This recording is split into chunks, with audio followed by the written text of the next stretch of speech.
Baik, untuk acara praktikum yang pertama ya, ini merupakan materi awal sebelum kalian nantinya melaksanakan praktikum berikutnya, baik itu secara daring maupun secara luring ya.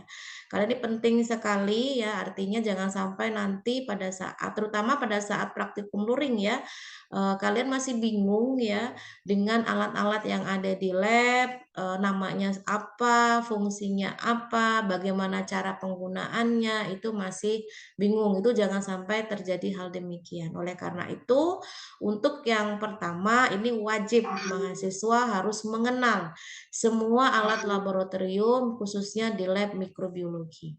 Ya, artinya di sini semuanya, mau itu ada ataupun tidak ada di lab kita, ya harus tahu. Karena kan nanti kita ada praktikum online juga yang itu menampilkan atau menggunakan alat-alat yang mungkin belum ada di kampus kita. Jadi jangan sampai nanti kalian bingung ya, ini tuh alat apa, fungsinya apa. Jadi dengan praktikum yang pertama ini outputnya atau capaian pembelajarannya kalian harus mengenal ya semua alat-alat laboratorium yang khususnya itu adalah laboratorium mikrobiologi ya.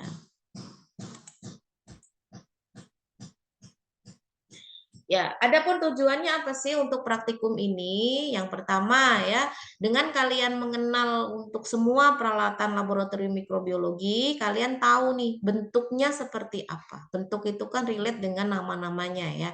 Bentuk namanya apa, bentuknya bagaimana dan fungsinya untuk apa. Itu satu. Yang kedua, bagaimana cara penggunaannya? Jangan sampai dengan ketidaktahuan kita karena mungkin kita lengah atau apa pada saat pengenalan praktikum, pengenalan alat laboratorium ya. Kalian pada saat di lab nggak sesuai dengan prosedur cara penggunaannya. Akibatnya apa? Udah praktikumnya gagal, yang kedua alatnya bisa rusak ya. Kemudian selain kalian harus tahu nama, bentuk, dan fungsinya, juga bagaimana cara penggunaannya dan cara merawatnya. Ini penting sekali agar jangan alat-alat yang di lab itu mudah untuk rusak ya. Artinya belum saatnya rusak, sudah rusak duluan. Nah, ini kan hal yang sangat kita hindari ya. Kalau semuanya itu dilakukan penggunaannya dengan prosedur yang tepat, tentu kita bisa menghindari kerusakan tersebut di awal ya. Cara merawatnya dan cara menyimpannya. Bagaimana nih alat-alat ini kita simpan? Karena jangan sampai alat-alat itu kita simpan tidak pada tempatnya dengan cara yang salah, ujung-ujungnya rusak. Nah itu jangan sampai seperti itu. Jadi ada 4 capaian pembelajaran perkuliahan untuk yang pengenalan peralatan laboratorium ya. Harus tahu bentuk dan fungsinya, cara penggunaannya, cara merawatnya, dan cara menyimpannya ya. Yang baik dan benar itu seperti apa. Nah, untuk prosedur praktikumnya, karena ini dilaksanakan secara online, nah nanti ada semacam simulasi atau demo bagaimana cara penggunaan alat itu melalui video ya. Jadi kalian harus menyimak videonya dengan baik ya, yang tentunya dalam hal ini memberikan gambaran kepada kalian setiap alat tersebut bagaimana sih cara penggunaannya. Kemudian yang kedua studi literatur. Jadi setiap video yang nanti disimak oleh mahasiswa itu kalian juga bisa mengambil referensi dari sumber-sumber lain yang berkenaan dengan alat tersebut. Ya, mau namanya apa, bentuknya, fungsinya, kemudian cara penggunaannya, cara merawatnya bagaimana, kemudian dan seterusnya yang menjadikan kalian atau mahasiswa itu paham ya, setiap alat itu pasti memiliki fungsi yang berbeda-beda. Meskipun ada beberapa alat yang mungkin memiliki kesamaan fungsi ya. Tapi paling tidak kita tahu pembedanya antara satu alat dengan alat yang lain ya. Nah, di sini sebelum masuk ke setiap pengenalan alat-alatnya ya, di sini saya coba mengenalkan terlebih dahulu istilah laboratorium mikrobiologi. Namanya laboratorium itu sebetulnya mini riset ya. Jadi istilahnya kita melakukan suatu eksperimen atau riset atau pemeriksaan itu di tempat yang sudah disesuaikan dengan kebutuhan ya, yang artinya menjaga supaya hasilnya itu baik dan tidak ada faktor-faktor lain yang mempengaruhi gitu. Ini terutama yang mikrobiologi. Karena mikrobiologi ini kan sifatnya harus safety, harus steril ya, yang mana kalau semisal ada pihak tertentu, entah itu dari faktor lingkungan yang itu bisa mempengaruhi kualitas dari hasilnya, jadi sangat mengganggu sekali. Artinya dalam hal ini kondisi laboratorium itu harus dijaga dengan baik ya, sesuai belum nih dengan kebutuhan dari proses eksperimen tersebut ya. Nah, kalau untuk mikrobiologi, karena kaitannya dengan mikrobiologi itu sendiri ya, ilmu yang mempelajari tentang mikroorganisme, artinya apa? Objek kajiannya kan sesuatu yang tidak bisa kita lihat. Kenapa kita tidak bisa lihat? Karena ukurannya bukan makro, tapi mikro. Kenapa kok mikro? Karena memang tipenya adalah uniseluler.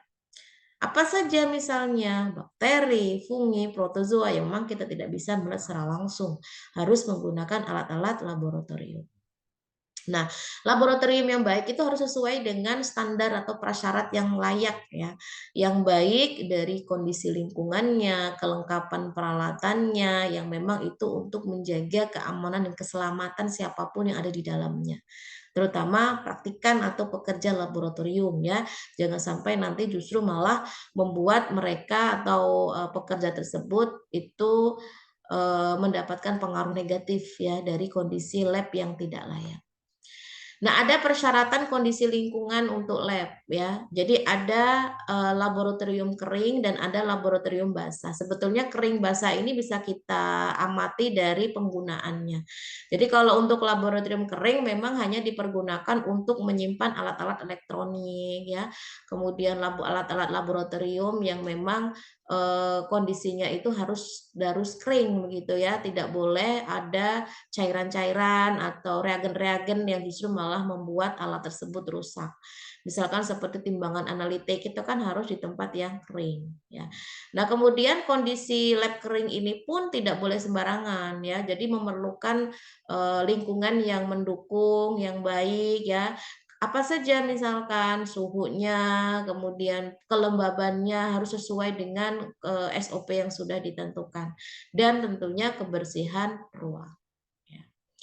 Nah, kalau yang basah, kenapa dikatakan basah? Karena memang di sana tempat untuk proses eksperimen itu berlangsung. Namanya eksperimen itu kan berarti ada action yang mana kita membutuhkan entah itu cairan tertentu, entah itu sampel, entah itu reagen yang memang kondisinya tidak kering ya seperti di laboratorium kering itu tadi.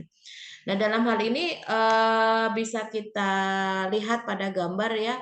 Jadi pada saat pengamatan menggunakan mikroskop, ini pewarnaan ya, pengamatan reaksi biokimia ya memang itu semua harus dilakukan secara safety. Ya, oleh karena itu harus ada faktor yang mendukung. Jadi lingkungan di laboratorium itu harus pas dari segi fasilitasnya. Misalkan ada tempat sumber air ya. Jadi pada saat selesai itu harus bisa segera dibersihkan ya. Bahkan pembuangan limbahnya itu harus tepat, tidak boleh sembarangan yang langsung dibuang ke selokan gitu. Ventilasinya juga harus sesuai ya. Jadi dalam hal ini memang setiap laboratorium maupun itu kering, basah tetap membutuhkan lingkungan yang baik ya, yang mendukung. Jadi tidak boleh kita sembarangan. Karena dalam hal ini harus ada kayak semacam ketetapan ya, ketetapan apakah alat-alat yang ada di dalam laboratorium itu sudah sesuai atau belum ya. Jangan sampai nanti ketidaksesuaian itu justru sangat membuat hasilnya menjadi tidak bagus. Tidak bagus ini maksudnya gini, tidak sesuai dengan sebenarnya ya.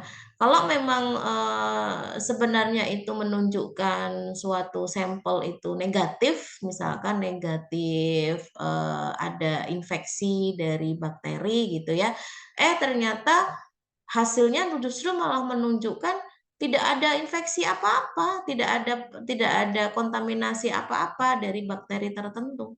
Padahal itu terkontaminasi. Artinya dalam hal ini itu sangat mengganggu dari hasilnya ya. perlu kalian pahami, setiap laboratorium pasti memiliki SOP, ya, standar yang telah ditentukan. Nah, kita langsung masuk ke peralatan laboratorium mikrobiologi ya. Yang pertama apa? Yang pertama ini adalah laminar airflow cabinet ya, atau kita kenal dengan istilah LAF. Jadi, semua hal yang berkenaan dengan mikroorganisme itu harus ada di dalam meja tertutup seperti ini. Ini tertutup tidak sembarang tertutup ya, tertutup itu pasti. Yang kedua, itu ada sinar UV untuk sterilisasinya. Jadi kondisinya tetap steril. Jadi sebelum digunakan, itu dihidupkan dulu UV-nya sampai beberapa menit ya, habis itu dimatikan baru kita gunakan. Dalam proses ketika dihidupkan, ini adalah proses di mana UV itu mensterilkan tempat untuk meja yang sedang atau yang akan digunakan. Ya, selain UV juga ada pola aliran udara yang bagus sehingga tetap kondisinya adalah aseptik. Jadi kalau kalian amati semua alat-alat yang digunakan dimasukkan di dalam LAF ini ya, bahkan pekerjanya pun tetap berada di luar. Ya, hanya tangannya aja yang masuk dan ini ada kacanya. Jadi kaca ini membatasi antara pekerja dan sampel. Kalau sampelnya bukan hal yang infeksius sih enggak masalah ya, walaupun secara etikanya tetap harus dalam kondisi steril. Tapi kalau infeksius, ini kan kalau kondisinya tidak sesuai, itu bisa menyebabkan infeksi silang ya. Jadi justru sampel yang mungkin tadi itu infeksius itu bisa mengenai si tubuh pekerja. Akhirnya ini sangat memberikan efek yang tidak baik ya. Jadi dalam hal ini untuk laminar airflow memang sangat penting ya ada di lab mikrobiologi karena di sini sebagai tempat atau ruang aseptis ya pada saat proses entah itu kultur mikroba, entah itu inokulasi, entah itu pengujian-pengujian lain ya yang itu berkenaan dengan mikrobiologi. Nah, ini contoh untuk penggunaan LAF ya. Jadi nanti bisa kalian lihat di videonya ya. Jadi video ini bisa memberikan gambaran pada kalian setidaknya bagaimana sih cara penggunaan LAF gitu ya. Agar nantinya ketika pada saat kalian melihat LAF secara langsung, itu kalian nggak bingung ini tuh apa, gimana cara nggunainnya, kan begitu ya.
Apa ini?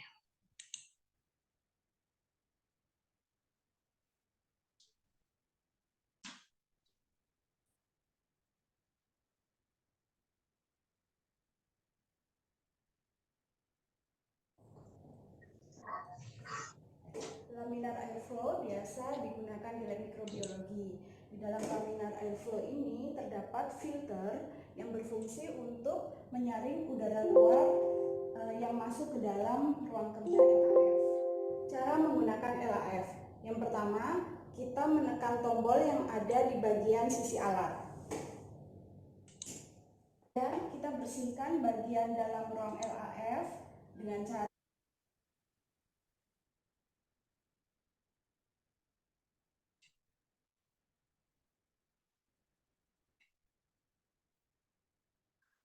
bagian dalam ruang LAF dengan cara membuka pintu LAF.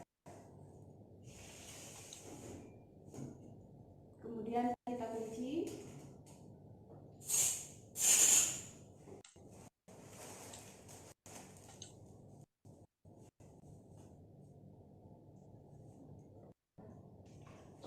Kita semprot bagian dalam dengan menggunakan alkohol 70%.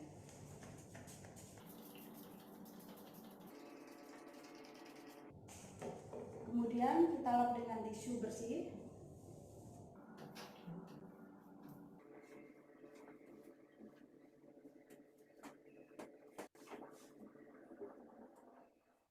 Untuk bagian depan LAF ini kita bersihkan dengan cara menyemprot alkohol 70% ini pada permukaan tisu. Kemudian kita mengelapnya di bagian dalam. Setelah dibersihkan, kita masukkan alat-alat yang akan digunakan untuk inokulasi.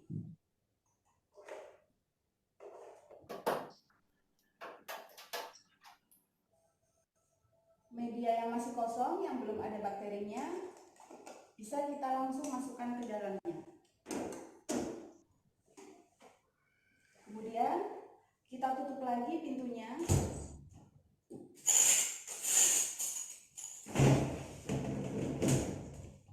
Kita kunci.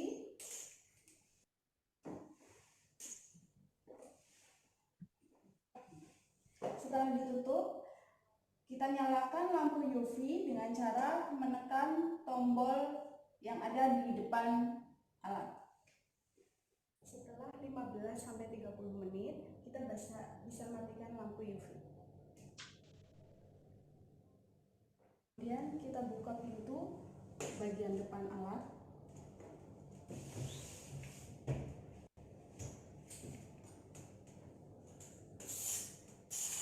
Kemudian kita tekan tombol fan. Kita putar speed controlnya di angka 4.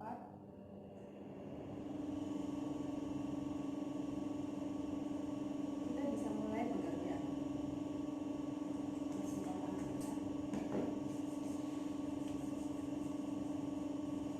Kita bisa langsung bekerja di dalamnya. Jika kita sudah selesai bekerja, kita ambil semua barang-barang yang ada di dalamnya.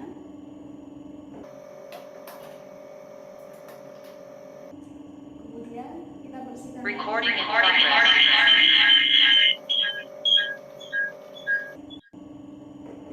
Kita keringkan dengan tisu bersih.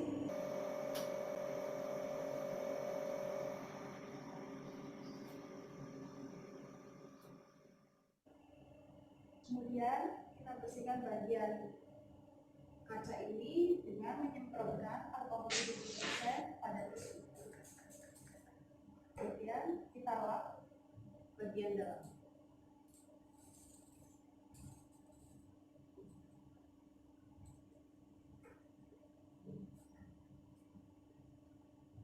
Kita tutup kembali.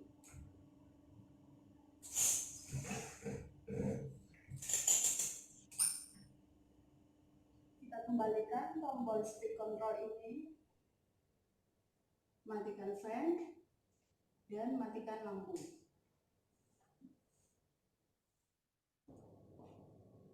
Jika semua alat sudah dikeluarkan, kita tekan tombol UV dan menyalakannya kembali selama 15-30 menit.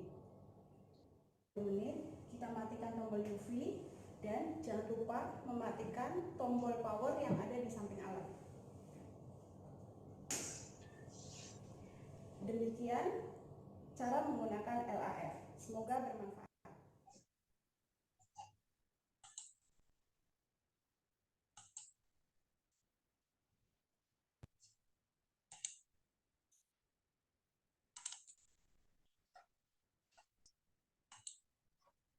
Oke, itu untuk penggunaan LAF ya. Jadi harapannya kalian bisa menyimak dengan baik dari setiap video ya untuk penjelasan bagaimana cara penggunaan untuk alat-alat tersebut. Ya. Yang kedua, ini ada timbangan digital. Saya rasa kalau timbangan digital, Monzo.com makes GANs great again. Yeah, you know what? I'm not going to say again because they never were, and they're complicated. See, with Monzo.com, making a Gantt chart is as simple as throwing a process of projects.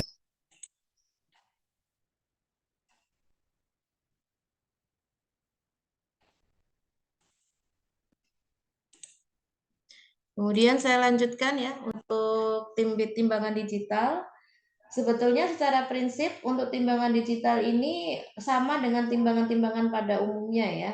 Jadi bagaimana caranya kita bisa mengetahui suatu massa bahan tertentu ya yang nantinya akan kita gunakan pada saat praktikum. Nah, ini kalau perbedaannya dengan timbangan pada umumnya, di sini sudah digital. Artinya sudah ada bantuan atau sumber energi dari listrik ya, yang tentunya dalam hal ini akan mempermudah ya untuk proses penimbangan. Jadi nanti secara otomatis ketika kita menimbang suatu bahan tertentu, itu hasilnya atau masanya itu akan tampil di layar pada timbangan tersebut. Ya, jadi ini akan mempermudah sekali ya dalam proses penimbangannya, tidak dilakukan secara manual. Jadi harapannya dari semua bahan yang sudah ditimbang itu valid ya, artinya sesuai dengan apa yang dibutuhkan. Kemudian yang ketiga itu adalah autoclave. Nah, autoclave ini salah satu alat yang dapat digunakan untuk proses sterilisasi. Jadi sterilisasi itu sendiri agar suatu alat itu yang akan kita gunakan dalam kondisi yang steril. Maksudnya steril apa? Steril itu artinya terbebas dari semua mikroba-mikroba yang nantinya dapat menyebabkan kontaminasi alat tersebut sehingga akan mempengaruhi proses pengamatan yang hasilnya tentu akan tidak sesuai begitu. Nah, ini seperti sekilas ya, sekilas seperti panci presto kalau kalian amati karena memang pada prinsipnya hampir sama. Jadi dalam kondisi tertutup semuanya diberikan apa namanya kunci-kunci yang itu agar tidak mudah terbuka dengan adanya suhu yang besar atau suhu yang tinggi ya. Jadi bisa kita lihat di sini suhunya adalah 121 derajat Celcius ya. Kemudian bertekanan. Jadi dengan kondisi yang memang didesain seperti ini bisa mematikan semua mikroba-mikroba yang ada di dalam alat-alat yang sudah dimasukkan di dalam autoclave. Waktu yang diperlukan untuk proses sterilisasi menggunakan autoclave itu ada 15 menit. Ya. Jadi harapannya yang memang kita harus upayakan adalah semua alat-alat yang dimasukkan ke dalam autoclave ini dalam kondisi yang steril. Jadi sebelum digunakan harus dalam kondisi yang steril ya. Terutama ini yang berkenaan dengan pengujian-pengujian untuk mengkulturan mikroba ya, untuk proses inokulasi atau yang lain-lainnya yang mana ini harus tetap dijaga kesterilannya. Jadi jangan sampai nanti mikroba-mikroba itu justru malah mengkontaminasi dari bahan-bahan yang sudah kita siapkan. Ya, dan tentunya akan mengganggu hasil dari praktikumnya.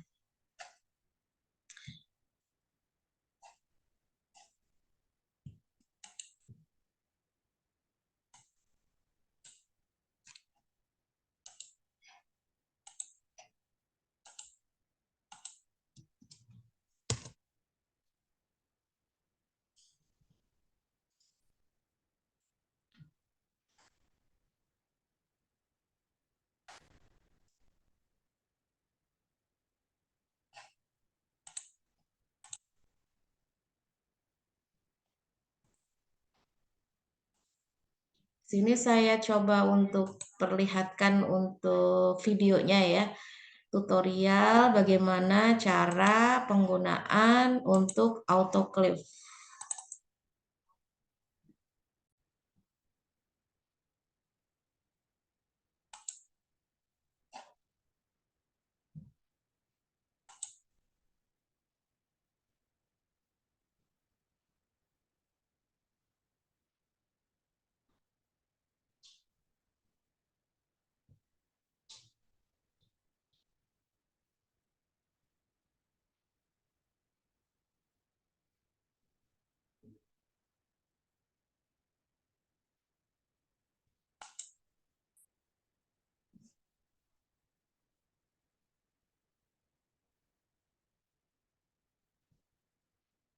dalam lab mikrobiologi, alat yang sering digunakan adalah autoclave. Autoclave ini berfungsi untuk mensterilisasi alat gelas dan media mikro.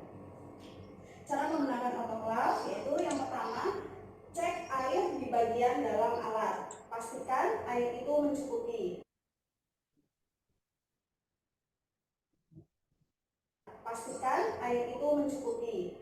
Kemudian kita masukkan alat-alat yang akan disterilisasi di dalam keranjang yang tersedia.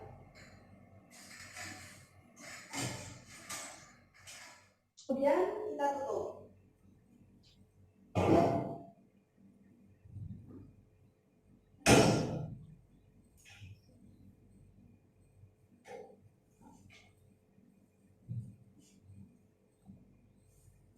Pastikan kita menutupnya dengan rapat. Kita naikkan tombol power dan tombol on di bagian depan alat. Kita putar timer. Biasanya untuk alat gelas kita gunakan waktu 20 menit dan untuk media mikro kita gunakan 15 menit. Untuk temperatur kontrol kita tidak usah dirubah lagi karena ini sudah disetting di temperatur 121 derajat.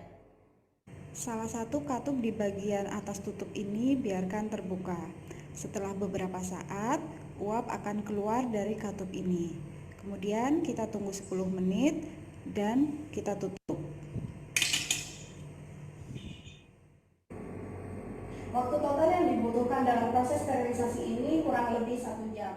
Setelah proses sterilisasi selesai, kita bisa mematikan alat ini dan mengambil alat dan bahan yang telah disterilisasi.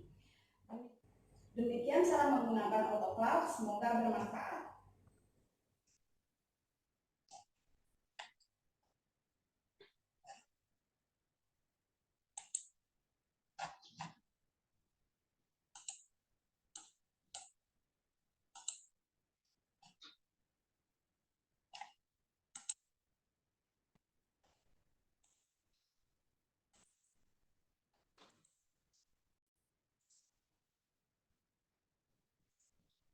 Oke, itu ya, bagaimana cara penggunaan untuk alat autoclave ya, untuk mensterilkan tidak hanya untuk alat-alat yang digunakan praktikum, tapi juga media.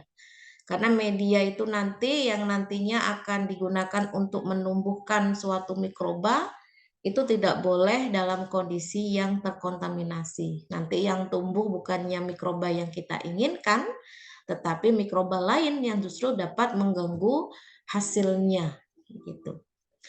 Kemudian yang selanjutnya itu ada oven.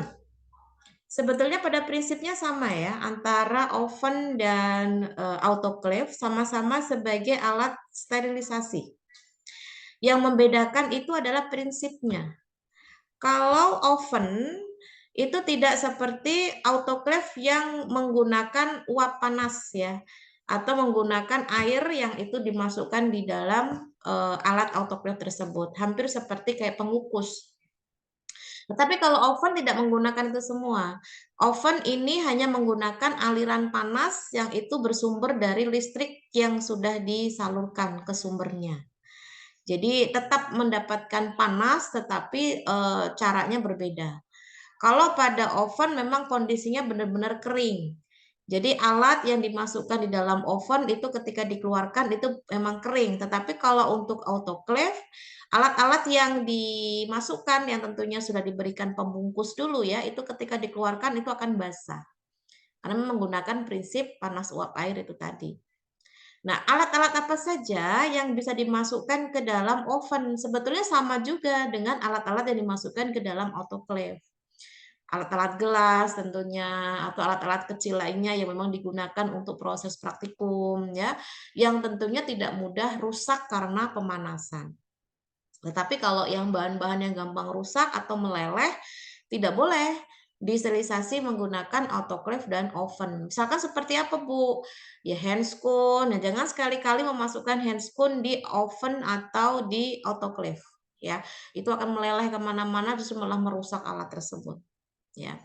Nah, kalau untuk penggunaan oven, sehalnya seperti pada autoclave ya, semua sudah ada settingannya.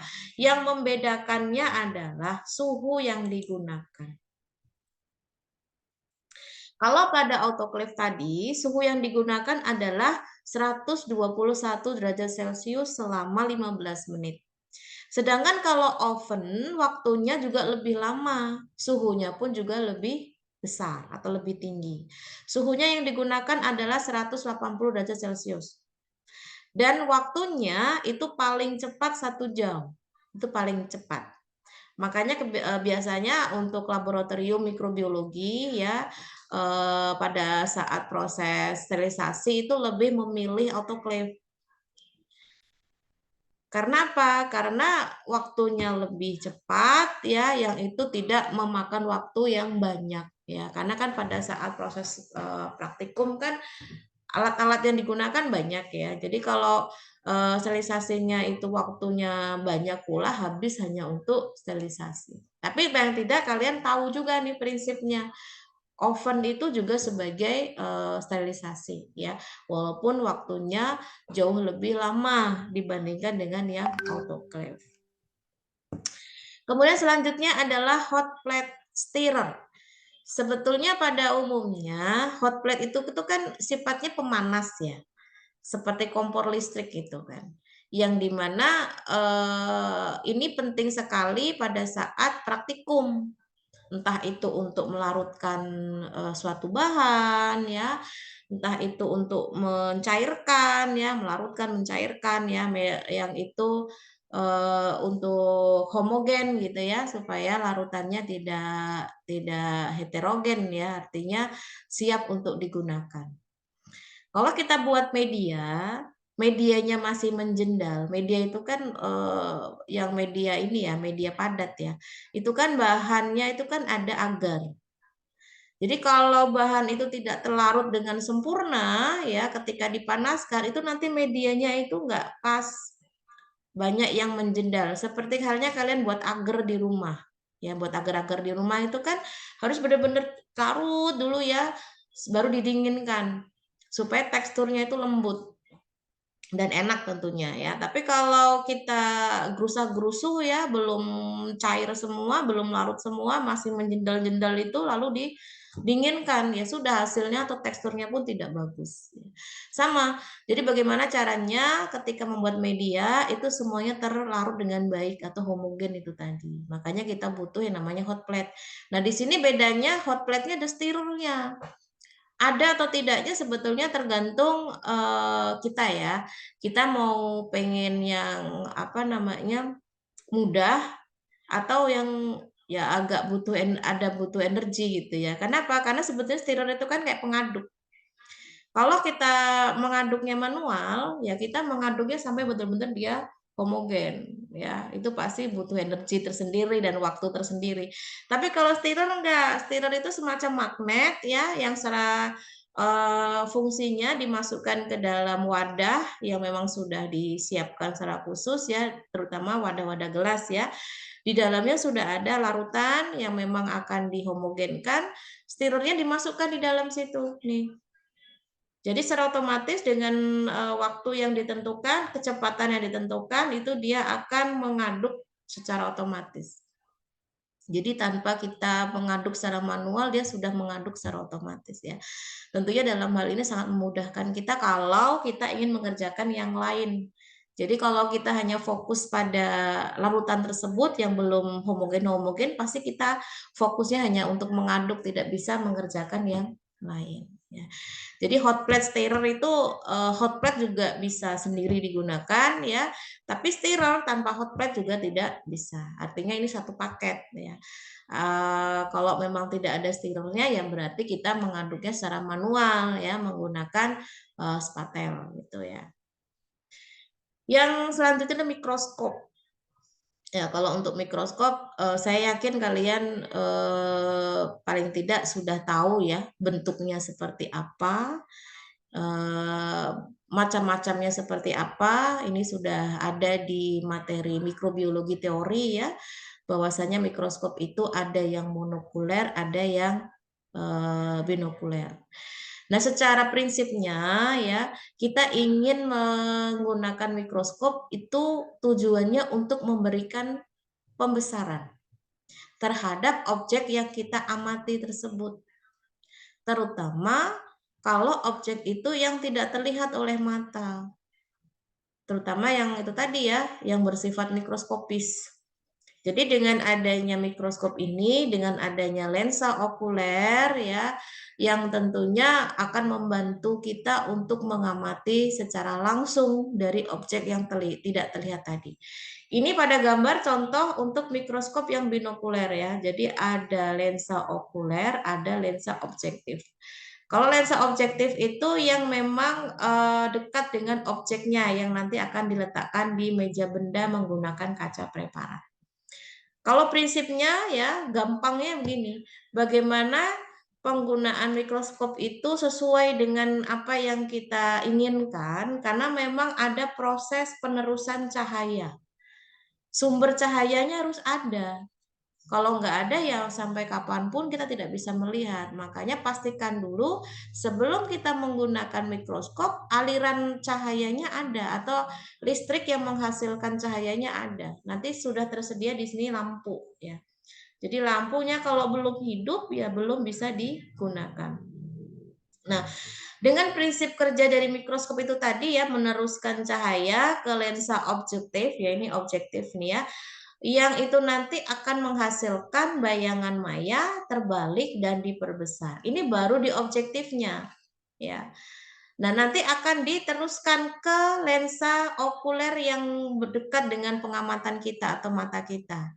Bayangannya jadi tegak, nyata, dan diperbesar. Ya, jadi itulah kenapa kita bisa melihat objek-objek yang ukurannya mikron ya itu ada tuh tadi ada lensa objektif, ada lensa okuler yang membuat bayangan itu bisa lebih besar daripada benda aslinya. Mau berapa kali pembesaran? Tergantung kebutuhan. Ada yang 10 kali, ada yang 100 kali, ada yang 400 kali, ada yang 1000 kali. Sesuai dengan kebutuhan kita. Ya. Kemudian yang ke-7 adalah koloni counter. Nah, koloni counter ini koloni itu kan mikroba ya, mikroba yang tumbuh. Sekali lagi, bakteri, jamur itu akan sulit diamati ketika jumlahnya hanya 1 sel. Tapi kalau jumlahnya banyak, kita bisa melihat. Ya, banyaknya di sini nggak cuma 1-2 ya, bisa ribuan, ratusan. Itu yang disebut dengan koloni. Ya, jadi koloni itu bisa dikatakan kumpulan dari mikroba yang tumbuh di suatu media tertentu. Nah, koloni ini juga bisa dihitung ya, karena kan bentuknya juga kelihatan gitu. Tapi dalam sebuah media yang itu sebagai tempat hidupnya bakteri yang dalam bentuk koloni tadi, itu kalau kita hitungnya satu persatu tanpa adanya penanda khusus, kita akan kesulitan. Nanti akan muter-muter aja di hitung-hitungnya. Ya, makanya kita membutuhkan koloni counter. Jadi koloni counter itu untuk mempermudah perhitungan koloni yang tumbuh di media tertentu. Jadi alatnya seperti ini. Jadi ini adalah media yang berada di cawan Petri ya. Di cawan Petri yang sudah diberikan media tertentu untuk menumbuhkan mikroba. Nah, yang warna putih-putih ini adalah koloni. Koloni bakteri yang tumbuh. Nah, bagaimana cara menghitungkan? Jadi letakkan saja di sini ya. Nanti ini ada kaca pembesarnya, sudah ada penanya ya. Jadi penanya ini akan memberikan jumlah yang tertera pada layar ketika 1 kali tekan. Ya, jadi kayak nyetek-nyetekin gitu ya di sini. Nah, itu nanti angkanya sudah tampil di sini. Jadi kalaupun memang kita tinggal sebentar atau ada yang ngajak bicara gitu tidak akan masalah. Beda dengan kalau perhitungannya itu manual, kita sudah menghitung sampai 300 kali. Ada yang lewat ngajakin ngobrol. Lupa kan? Aduh, yang mana ini yang saya hitung tadi? Berapa nih jumlahnya? Tapi kalau menggunakan koloni counter semua terekam di sini berapa jumlah yang sudah gitu. Nah, nanti penanya ini ya itu memberikan warna ya, entah itu warna hitam atau apa di setiap koloni yang sudah kita tandai. Jadi kita tidak bisa mencoretnya lagi atau menandai lagi kalau itu sudah ditandai. Ini hanya untuk mempermudah saja supaya tidak selip dalam perhitungannya. Ya. Bunsen. Nah, bunsen ini mau di lab manapun itu sering ada ya, terutama yang kimia. Karena bunsen ini sebagai pemanas ya atau pembakar yang aman ya karena menggunakan bahan bakarnya dari spiritus. Jadi kalau untuk mikrobiologi ya atau lab mikrobiologi yang paling banyak ya untuk menggunakan bunsen itu biasanya satu untuk proses sterilisasi. Ya, jadi setiap alat-alat yang itu tahan panas ketika akan digunakan untuk proses praktikum itu harus dipanaskan terlebih dahulu atau dipijarkan. Nah, nanti akan lebih lanjutnya kita akan belajar di teknik sterilisasi ya. Jadi dalam hal ini memang banyak fungsi ya dari bunsen, bisa untuk pemanasan, bisa untuk sterilisasi ya. Tapi pemanasan ini beda ya tentunya seperti hot plate gitu ya. Kalau yang sifatnya tidak terlalu banyak yang dipanaskan ya, itu bisa menggunakan bunsen ya, cukup dibakar atau diletakkan di atas api gitu.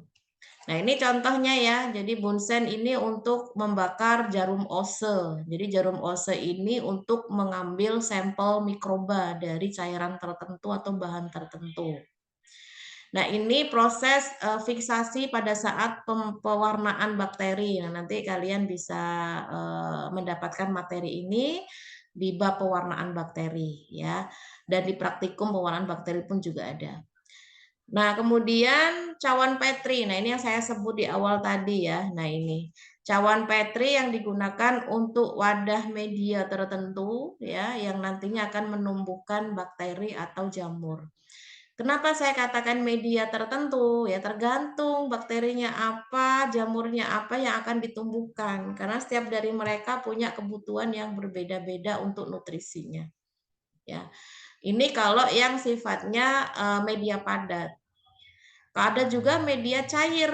Maksudnya apa? Media cair berarti tidak ada komposisi agarnya di media tersebut. Jadi medianya tetap cair. Tapi kalau media padat memang di dalamnya ada agar, jadi bisa memadat dan bisa untuk menumbuhkan mikroba. Cawan Petri, jadi bentuknya kaca seperti ini ada tutupnya ya. Jadi nanti kalian jangan bingung lagi membedakan ya mana sih cawan porselin, mana sih cawan Petri begitu. Jadi kalau cawan Petri itu bentuknya seperti ini ya pada gambar dan ada tutupnya nanti. Ya, jadi tutupnya itu yang akan melindungi bagian yang ada di dalamnya ya, media dan pertumbuhan mikroba entah itu bakteri entah itu jamur. Nah, ini nanti setiap ukuran tentu berbeda-beda ya. Artinya sesuai dengan kebutuhan ya, apakah kita membutuhkan yang diameternya besar atau yang diameternya cukup kecil saja. Ya. Kalau secara fungsinya jelas dia untuk mengkulturkan atau membiakkan mikroorganisme, entah itu jamur, entah itu bakteri ya. Nanti lebih jelasnya ada di praktikum bab isolasi bakteri. Jarum ose, nah ini yang saya sebutkan juga sebelumnya ya. Jadi jarum ose ini bukan untuk injeksi ya, tapi lebih tepatnya untuk memindahkan suatu biakan bakteri dari bahan tertentu atau dari sampel ya yang memang akan kita lakukan pengujian, misalkan cemaran begitu ya, itu dipindahkan ke media yang nantinya akan ditumbuhkan ya. Jadi ini contohnya ini. Ini adalah cawan Petri yang sudah berisi kultur dari mikroba. Jadi bagaimana cara mengambilnya ya tinggal diusapkan aja di apa namanya koloni bakteri yang itu ada di media agar ya untuk dipindahkan ke media yang lain. ya. Nah, karena jarum ose ini terbuat dari kawat, ya, jadi sterilisasinya itu akan lebih mudah. Jadi cukup dibakar saja menggunakan bunsen gitu ya, setiap kali akan digunakan.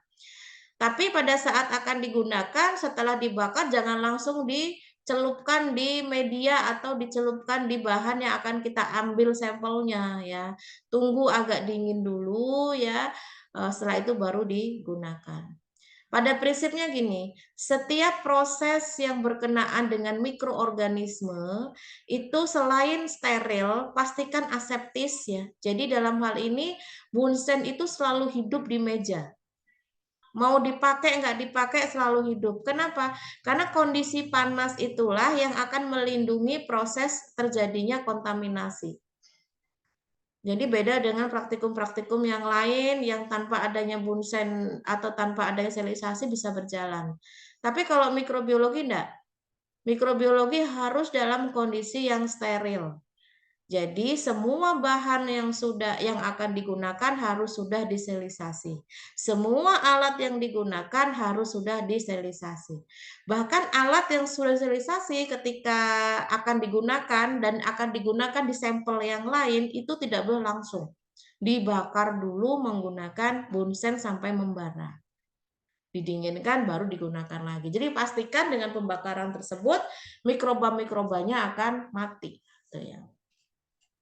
Nah, untuk jarum ose ini ada beberapa jenis, ada dua ya. Ada yang bentuknya bulat, ada yang bentuknya itu jarum.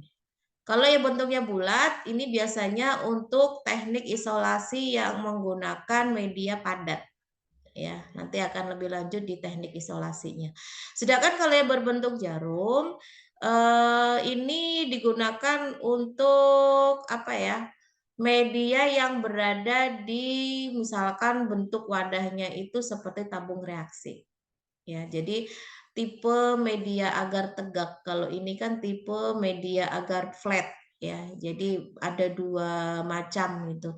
Kalau ini menggunakan metode gores, kalau ini metode tusuk. Jadi ngambilnya dengan cara ditusuk. Kalau ini dengan cara digores ya. Nah, ini untuk yang jarum ose. Kemudian tabung reaksi. Nah, tabung reaksi ini ya hampir semua lab pasti membutuhkan ya, terutama kimia itu membutuhkan. Nah, kalau untuk mikrobiologi membutuhkannya dalam hal untuk reaksi biokimia dari suatu mikroba ya. Apakah sampel itu mengandung zat-zat yang memang itu dimiliki oleh mikroba atau yang lainnya untuk mengidentifikasi keberadaan mikroba di dalam suatu sampel gitu ya. Nah, ini menjadi bagian yang memang harus ada di dalam laboratorium mikrobiologi ya. Untuk mengetahui jumlah bakteri cemaran bakteri dari E. coli misalkan. E. coli itu kan paling banyak adanya di cairan ya, air ya yang memang penggunaan air yang apa harus dalam kondisi yang steril itu harus diupayakan ya, jangan sampai sumber air yang kita gunakan itu terkontaminasi oleh E. coli ya, karena itu sangat merugikan ya, terutama untuk kesehatan pencernaan pada manusia. Kemudian inkubator. Nah, inkubator ini memang alat yang bisa dikatakan sangat dibutuhkan ya, terutama untuk menumbuhkan mikroba. Karena mikroba ini tidak bisa tumbuh di sembarangan suhu. Suhunya itu harus stabil. Agak rewel juga memang ya kalau ingin menumbuhkan mikroba. Jadi mikroba yang bisa tumbuh itu adalah di tempat yang suhunya itu 37 derajat Celcius. Jadi dengan adanya inkubator ini, mikroba yang sudah diinokulasikan pada media tertentu, ya entah itu di cawan petri, entah itu di tabung reaksi, gitu ya, itu dimasukkan ke dalam alat inkubator yang sudah disetting suhunya sebesar 37 derajat Celcius. Baru nanti bisa dia bermetabolisme dan tumbuh. Gitu. Tapi kalau enggak, akan sulit sekali. Kenapa? Karena bakteri ini juga milih-milih. Kalau suhunya nggak sesuai, dia nggak mau tumbuh. Tapi kalau sesuai, dia akan tumbuh. Ya, ini bisa dipelajari nanti lebih lanjutnya ya di fase pertumbuhan bakteri. Jadi ada fase di mana bakteri itu mengenali dulu lingkungannya, beradaptasi. Kira-kira cocok nggak nih tempatnya? Kalau cocok lanjut, kalau enggak ya sudah, nggak tumbuh saya. Nah itu ya, jadi ada fase untuk dia beradaptasi. Kalau bakteri itu ingin kita amati untuk diagnosa, ya wajib tumbuh, gitu ya, untuk mengamati gitu ya. Kalau memang sampelnya itu ternyata ada bakteri yang memang itu infeksius gitu ya, ketika ditumbuhkan malah nggak tumbuh, oh ini negatif hasilnya, padahal ada. Nah itu kan berbahaya. Padahal apa namanya, tindakan yang diberikan kebanyakan di rumah sakit yang memang itu pasiennya kebanyakan terinfeksi mikroba, itu salah satunya ya harus ada pengamatan atau pemeriksaan seperti ini. Jadi kalau kondisinya tidak sesuai apa yang dimau bakteri, ya tentunya akan sulit untuk tumbuh meskipun di dalam sampelnya itu ada bakteri tersebut. Nah, ini kan sangat merugikan ya, yang harusnya ada perawatan untuk bakteri yang sudah menginfeksi, tapi gara-gara hasilnya menyatakan oke, nggak ada kok, negatif kok. Nah, ternyata ada di dalamnya. Nah, ini sangat berbahaya sekali. Makanya bagaimana untuk proses menumbuhkannya ini segala kebutuhan bakterinya dipenuhi. Tapi kalau memang segala fasilitasnya ada, nutrisinya lengkap, semua yang dibutuhkan bakteri ada, ternyata bakteri nggak tumbuh, ya berarti memang di dalam sampelnya tidak ada bakteri itu, gitu ya, aman gitu ya. Artinya memang walaupun sedemikian rupa disiapkan, memang bakteri tidak mau tumbuh. Memang tidak ada atau negatif. Kemudian vortex. Nah, vortex ini kalau dibandingkan dengan yang hot plate stirrer tadi ya, sebetulnya sama-sama dia menghomogenkan, ya, mengaduk. Tapi kalau untuk vortex itu dengan kecepatan yang tinggi. Jadi akan lebih mudah untuk menghancurkan ya. Jadi lebih mudah untuk menghomogenkan. Biasanya untuk bahan-bahan yang bandel, yang susah untuk dilarutkan, atau bahan-bahan yang tidak bisa dipanaskan, tapi butuh larut gitu ya. Kan susah nih, ada bahan yang tidak tahan panas tetapi harus dilarutkan tanpa adanya pemanasan. Ya biasanya kita menggunakan vortex untuk menghomogenkan. Ya, dengan adanya getaran yang ditimbulkan pada saat kita menekan alat tersebut dengan wadah seperti ini ya, contohnya yang tertutup dan tidak mudah pecah tentunya. Jadi ketika diletakkan di atas vortex, ditekan, dia akan memberikan getaran yang membuat si larutan itu dapat bercampur. Nah, itu untuk vortex ya. Dan terakhir ini adalah batang pengaduk.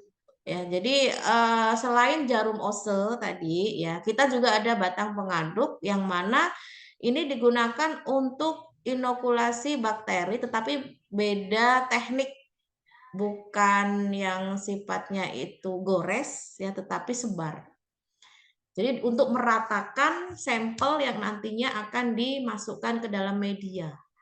Jadi dengan dia mengoleskan di setiap area dari media tersebut, dari setiap sisinya, itu menggunakan batang pengaduk. Nah, nanti pada saat praktikum kalian bisa melihat ya, mana sih jarum ose, cawan Petri, kemudian batang pengaduk. Ya, harapannya dengan praktikum online ini bisa memberikan gambaran terlebih dahulu ya, alat-alat apa saja yang ada secara umum ya, yang ada di laboratorium mikrobiologi. Oke, mungkin itu untuk penjelasan berkenaan dengan alat-alat laboratorium di lab mikrobiologi. Sebelum saya menjelaskan berkenaan dengan laporannya, kalau ada yang ditanyakan, silakan.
Kalau tidak ada, saya langsung saja untuk memberikan penjelasan ya berkenaan dengan laporan. Ya, tadi saya sudah menjelaskan di awal bahwasanya kalau untuk laporan praktikum online itu individu. Jadi silakan dari masing-masing mahasiswa itu menyusun ya sesuai dengan acara praktikum hari ini, yaitu pengenalan alat laboratorium mikrobiologi. Ini nanti saya sharekan di Google Classroom ya. Jadi formatnya seperti ini. Yang pertama adalah cover, tinggal kalian ikuti saja formatnya ya. Yang kalian ubah cuma di sini namanya siapa, name-nya, kelasnya ya. Kemudian ini bukan tahunnya tahun 2023 2024 ya.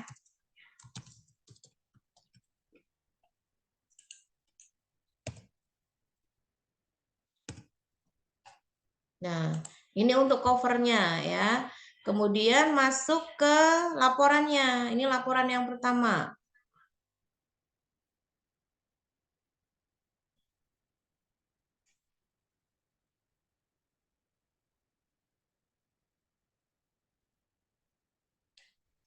Nah, laporan yang pertama judulnya Praktikum 1, Pengenalan Alat Laboratorium.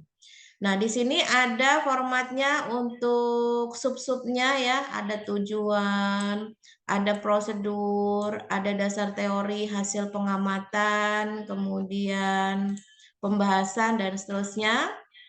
Jadi yang pertama di sini ada tujuan ya. Tujuannya mengenal peralatan laboratorium mikrobiologi, baik bentuk dan fungsinya, cara penggunaannya, cara merawat, serta cara menyimpan yang baik dan benar pada praktikum mikrobiologi. Ini boleh kalian sama dengan formatnya. Ya. Boleh ngambil ini. Kemudian prosedurnya simulasi atau demo alat menggunakan penjelasan ya dari video, kemudian praktek penggunaan alat dengan benar sesuai dengan fungsinya ya. Ini saya tambahkan.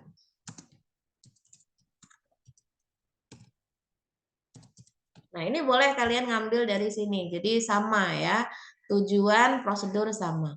Nah, yang membedakan itu di dasar teori, hasil pengamatan, pembahasan. Ya. Dasar teorinya silakan kalian ambil referensi dari berbagai rujukan atau berbagai sumber apa namanya entah itu apa e-book, buku, terserah. Yang penting harus jelas sumbernya. Karena nanti ini akan ditulis di daftar pustaka. Sebagai catatan ya, kalau untuk daftar pustaka, ini nanti tidak boleh dari sumber blog. Ini nggak resmi ya. Jadi blog ini kan individu. Kita nggak tahu nih setiap orang pasti bisa membikinnya apakah betul-betul itu adalah tulisannya atau hanya asal copy paste dari orang lain dan orang lain ya. Jadi saya pengennya sumber itu dari yang jelas referensinya ya. Bisa dari buku, dari e-book ya, dari jurnal yang memang berkenaan dengan materi praktikumnya. Dan untuk hasil pengamatan, ini sudah saya buatkan tabel seperti ini yang terdiri dari nomor, gambar, nama alat, dan deskripsinya. Ya, ini deskripsi alat ini singkat saja, ya artinya bagaimana bentuknya, ya apa saja di dalamnya, ya yang menjadi pelengkap atau pendukung alat tersebut terdiri dari apa saja, gitu ya. Nah ini sudah saya berikan gambar-gambarnya, ya. Tinggal kalian lengkapi deskripsinya apa untuk masing-masing alat. Ya. Sampai nomor 23. Ya, ini harus dilengkapi semua. Ini untuk hasilnya. Nah, sekarang yang pembahasannya. Pembahasan itu harus sesuai dengan apa yang dituliskan di hasil. Jadi jangan sampai yang di hasil itu ada 23 alat, yang dibahas cuma 2 alat. Ini yang paling sering terjadi nih. Yang ditulis 23 alat, yang dibahas cuma 1. Nah, jangan sampai seperti itu. Jadi harus semuanya ditulis. Ya. Untuk pembahasan ini, di dalamnya itu harus mencakup apa saja. Pertama, tujuan praktikum. Tujuan praktikumnya apa? Ya tinggal copy paste yang di atas kan. Kemudian berikan dulu penjelasan berkenaan dengan pengertian paragraf untuk yang laboratorium mikrobiologi. Ingat ya, ini bukan untuk menjawab pertanyaan ya, tapi ini per paragraf ya.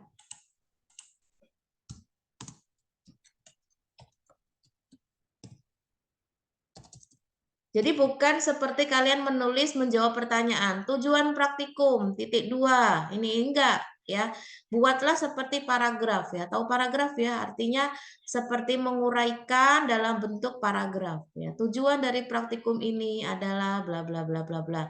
Paragraf kedua menjelaskan tentang pengertian laboratorium mikrobiologi.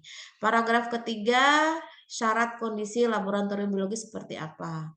Paragraf keempat itu menjelaskan tentang peralatan mikrobiologi dan prinsip kerjanya seperti apa. Nah, kemudian paragraf yang kelima, nah ini baru masing-masing alat nih. Penjelasan terkait alat laboratorium dari nomor 1 sampai nomor 23 yang mana mencakup nama alatnya apa, fungsinya apa, cara menggunakannya bagaimana, dan cara merawat dan menyimpannya bagaimana. Contoh alat ke-23 ini adalah vortex. Nama alat vortex ya. Fungsi alat untuk apa nih vortex? Cara menggunakan alatnya bagaimana? Dan cara merawat dan menyimpannya bagaimana? Nah, ini harus jelas ya. Dalam hal ini kalian bisa menggunakan kalimat sendiri, yaitu lebih bagus ya, dari sumber yang sudah didapatkan. Jadi akan lebih mudah kalian memahami itu semua. Bagaimana cara penggunaan dari alat tersebut. Ingat ya, ini untuk semua alat. Tidak hanya alat 1 sampai 2 saja atau hanya satu alat saja. Jadi semua yang tertulis di tabel hasil ini harus diuraikan. Glass beaker misalkan. Glass beaker namanya. Kemudian fungsi alatnya apa? Sebagai apa-apa-apa. Cara menggunakannya bagaimana? Cara merawatnya bagaimana? Cara menyimpannya bagaimana? Cara merawat itu sesuatu yang harus dilakukan setelah alat itu digunakan. Ya, misalkan nih gelas beker setelah digunakan diapain? Dicuci dulu menggunakan sabun ya, dibilas, dibersihkan, dikeringkan menggunakan tisu, baru disimpan. Ya, jadi tidak setelah digunakan langsung disimpan. Nah, tentunya ini dapat merusak dari alat tersebut. Paham ya maksud saya? Jadi setiap alat itu pasti punya caranya bagaimana menggunakan, caranya bagaimana merawat, dan caranya bagaimana menyimpan. Ini harus ada untuk semua alat. Ya. Kemudian kesimpulan dan saran, nanti silakan, ini tergantung dari setiap mahasiswa. Daftar pustaka, ya. Ini minimal 5 referensi. Bisa dari buku, jurnal penelitian, blog, tapi yang sifatnya resmi, bukan blog pribadi. Ya, blog resmi itu artinya dari perguruan tinggi mana, dari kesehatan mana, atau dari dinas mana yang memang menuliskan berkenaan dengan alat tersebut. Ya, tapi bukan dari perseorangan. Ya. Cara penulisan daftar pustaka yang baik dan benar, ini saya bebaskan mau menggunakan style apa ya, tapi pastikan seragam. Ya, ini nanti setiap subnya itu akan ada poinnya, poin penilaiannya. Jadi kalau daftar pustakanya kurang dari 5 ya tentu akan berpengaruh dengan nilainya seperti apa. Nanti untuk masing-masing nilai per subnya nanti akan saya infokan di grup ya. Jadi biar kalian tahu, misal tujuan dan prosedur itu berapa nilainya gitu ya.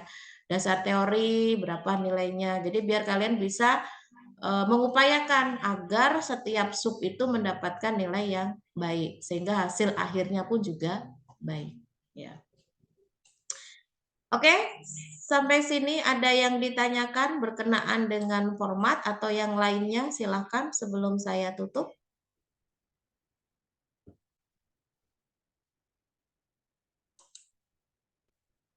Kalau tidak ada, saya cukupkan ya untuk... Bu, izin bertanya, Bu. Oke, silakan. Itu berarti nanti dikasih halaman ya, Bu ya? Iya, biar mudah untuk mengurutkannya kan otomatis harus ada halamannya ya. Halaman itu ditentukan sesuai judul acara saja. Baik, Bu. Oke. Format ini... Bu, maaf Bu, izin ya. bertanya. Iya, silakan. Bu, mikrobiologi kan kita ada udah bagi kelompok, terus kita ada tugas PPT juga kan, Bu. Nah, itu tugas PPT-nya tuh dikumpul filenya lewat GC atau kita perlu presentasi ya, Bu ya? Makasih, Bu. Oke. Nanti itu saya jawab setelah sesi praktikum ya, karena ini kan direkod, jadi sesuai dengan topiknya dulu. Oke, selain itu, ada yang mau ditanyakan dulu terkait praktikum? Izin Bu, bertanya Bu. Iya, silakan. Untuk yang bagian deskripsi Bu ya, itu nyantumin fungsi alatnya juga nggak Bu? Oh enggak, fungsinya ada di pembahasan. Pasal. Iya. Deskripsi itu secara fisiknya aja loh. Misalkan LAF itu bentuknya seperti meja tertutup, ada UV-nya, kemudian ada aliran udaranya gitu aja. Baik Bu, terima kasih Bu. Oke. Cukup untuk praktikum? Oke, kalau cukup saya close dulu untuk rekodnya.